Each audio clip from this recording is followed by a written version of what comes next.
গতকাল থেকে আরো বেড়েছে গোমতী নদীর পানি। আজ সকাল ৯টা পর্যন্ত পানি উন্নয়ন বোর্ডের দেওয়া তথ্য মতে গোমতীর পানি বিপদসীমা থেকে আর মাত্র ১.৫ মিটার নিচে রয়েছে। পানি উন্নয়ন বোর্ড বলছে গোমতীর পানি সকাল ৯টা পর্যন্ত দেখা গিয়েছে ৯.৬৮ মিটার রয়েছে। গোমতীর বিপদসীমা ১১.৩৪ মিটার, যা বিপদের ইঙ্গিত দিচ্ছে এবং কি হতে পারে সেই আশঙ্কায় দিন কাটছে গোমতীর দুই পাড়ের মানুষের। এদিকে আবহাওয়া অধিদপ্তরের তথ্য মতে আজ থেকে বৃষ্টির পরিমাণ কমতে পারে বলে ধারণা করছেন তারা।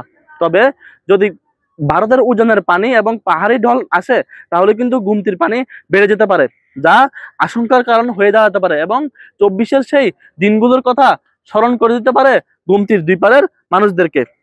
দর্শক, সময়ের কণ্ঠস্বরে আপনারা দেখছেন আমরা রয়েছি ইতিমধ্যে কুমিল্লার গোমতীর চরের বানাসুয়া এলাকায়। এখানে দেখতে পাচ্ছেন পানির স্রোত সরাসরি দেখা যাচ্ছে।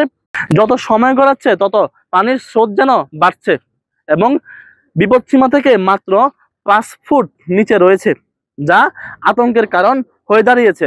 গোমতীর দুই পাড়ের বাসিন্দারা মনে করছেন আবারও ২৪-এর সেই ভয়াবহ দিনগুলো ফিরে আসবে কিনা। ইতিমধ্যে আমরা গোমতীর দুই পাড়ে ঘুরে দেখেছি যে সেখানে মানুষজন বেড়িবাঁধে বিভিন্ন তাঁবু টানিয়ে নিজেদের গুরুত্বপূর্ণ জিনিসগুলো নিয়ে ওঠার প্রস্তুতি নিয়ে রেখেছেন, কারণ তারা গত বছরের দিনগুলোর কথা স্মরণ করে বলছেন যে কোনো মুহূর্তে পানি চলে আসতে পারে।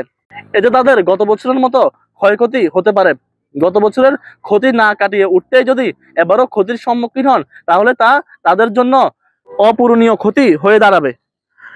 দর্শক, আমরা ইতিমধ্যেই জানতে পেরেছি যে ত্রিপুরায় কিন্তু বন্যা চলছে। সেখানে কয়েকটি এলাকায় রেড অ্যালার্ট জারি করা হয়েছে, যা আরো আতঙ্কের কারণ হয়ে দাঁড়িয়েছে গোমতীর দুই পাড়ের বাসিন্দাদের।